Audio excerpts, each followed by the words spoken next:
Have you fallen in love with that perfect model home in a new construction neighborhood? I love them too, and on this episode of Melanie Loves Tampa Bay, I'm going to give you some tips so you can be smart when purchasing that new construction home.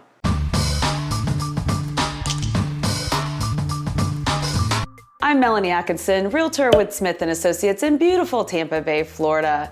As I've said on previous episodes, I love new construction and I love representing buyers on new construction purchases. But buying a resale house and buying a new construction house is a very different process. So today I'm going to give you some tips on how to make that new construction purchase a successful one. The new construction process that I'm going to be talking about in this video is referring to a larger builder who's building out a neighborhood or building out a big portion of a neighborhood. This is in contrast to a smaller builder who might be building a single custom home for you. Those are different processes, and I will talk about that in future episodes. Tip number 1.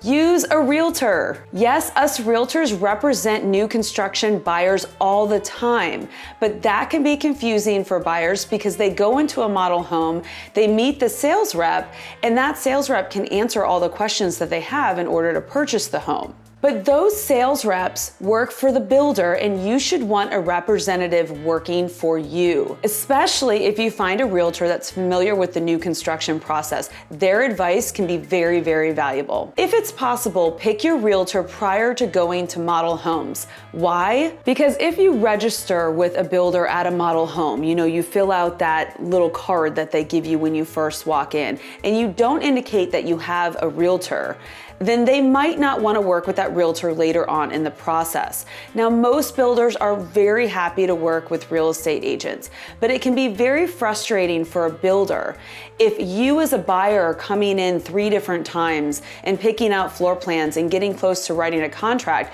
and then all of a sudden you bring a realtor in at the last minute. And from your realtor's perspective, we don't want to come in at the last minute either. Our advice is valuable throughout the whole process, so let us start from the very beginning. So here's what I tell my buyers. If you happen to go to a model home without me, which happens all the time because buyers will go out on weekends and they have 30 minutes to kill, so they run into a model home, just tell the sales rep that you're working with a real estate agent. If you happen to have one of your realtor's cards, then give them that card. If you don't, then just write down their name. And if you're on one of those house hunting trips and you find a house that you really love, call your real estate agent right away and talk about the next steps. The sales rep may make you feel like you have to act now or sign a contract because another buyer is coming in an hour to put down a deposit. Take a breath, call your agent. That's what they're there for.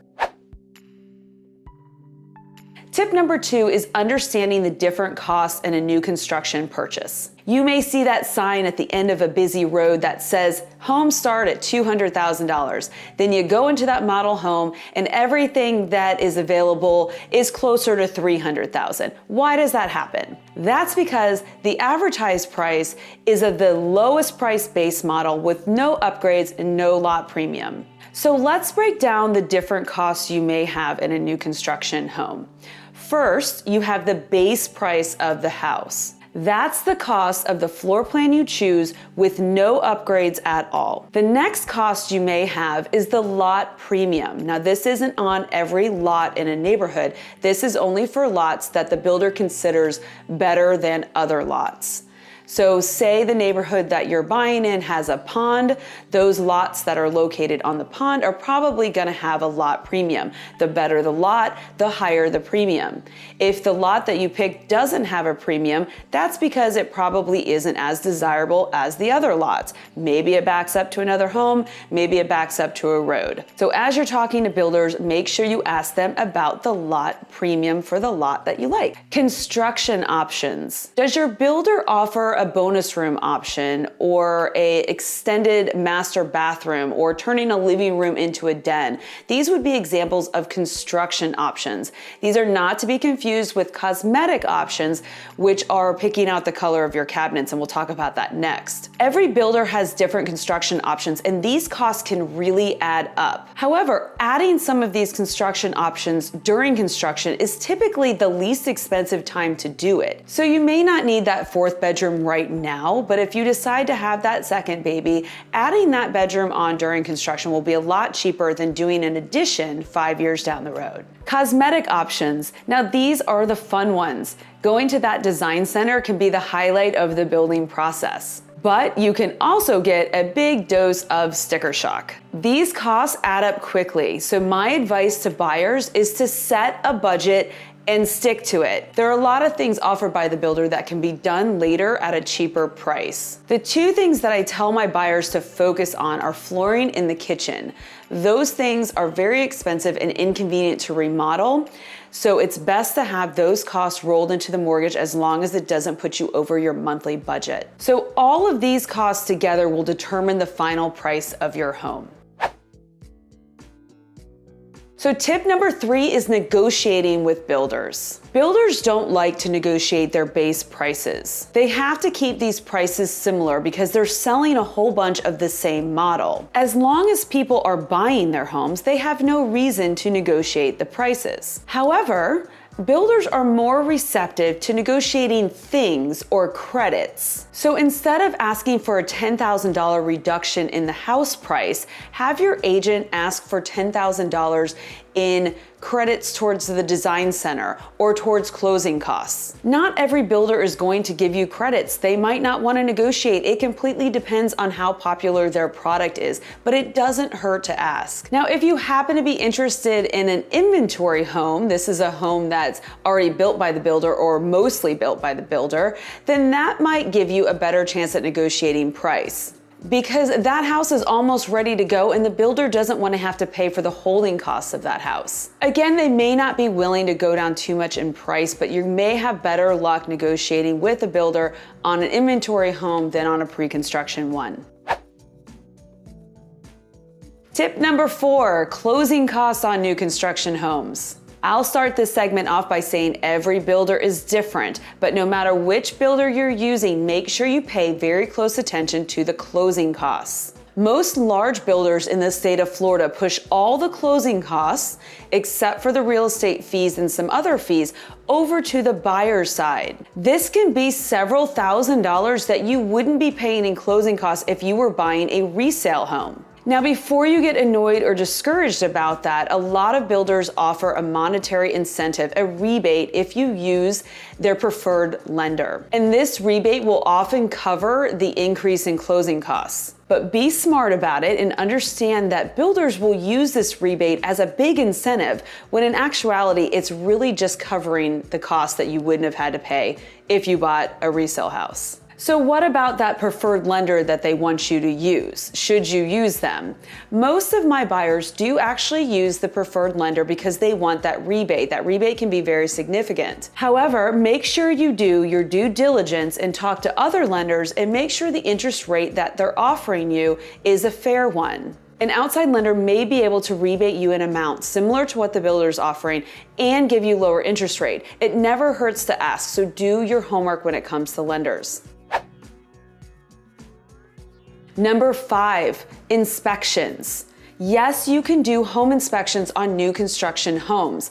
If you're building a house from scratch, I recommend 2 different inspections. The first inspection is your pre-drywall inspection. This is when an inspector comes in and looks at everything on the inside of your house. You don't get to see that stuff once the drywall gets up. That's the most important inspection during the building process. I also recommend an inspection just before closing to check and make sure everything is functioning correctly. This would function just like a regular home inspection functions, where you get a report, you pass that report on to the builder so they can add that to the punch list, so everything is perfect when you close on your home. So a lot of people don't do inspections prior to closing because the builder will offer a wonderful warranty that will cover anything that happens after you move in.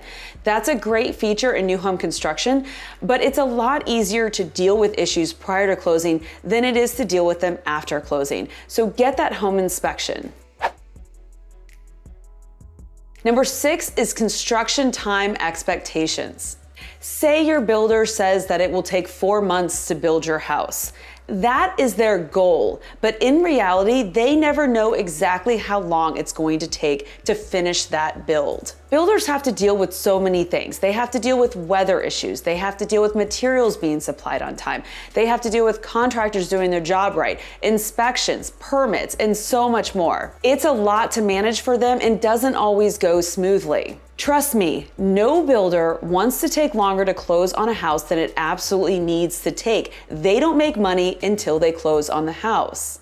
They want to close as much as you do. There are just some things that are out of their control. So what that means is if you're selling your current house or you have a lease that's going to expire close to the time that your house is supposed to close, make sure you look into a backup plan, just in case there's a delay. For example, if you're renting, talk to the landlord about possibly going month to month if you need to. If you're selling your house, see if the buyer will be willing to extend closing or lease the house back to you. If neither of those things are an option, then check into corporate housing and put all your stuff in storage. I know it's a giant pain to do this, but closing delays on new construction happen so frequently that you really need to have a plan. So if you absolutely can't have a delay in your move-in date, then look for an inventory home. It's going to be a lot easier to pinpoint a close date on a house that's almost done. I hope this information helps anybody out there who's looking to buy a new construction home. If you are looking to buy new construction in the Tampa Bay area, give me a call. I'd love to help you. Thank you for joining me on this episode of Melanie Loves Tampa Bay. If you like this video, go ahead and click that like button or consider subscribing to this channel, Melanie Loves Tampa Bay. You can also follow me on Instagram, Facebook, or Twitter, or check out my website, melanielovestampabay.com. I'll see you next time. With love, Melanie.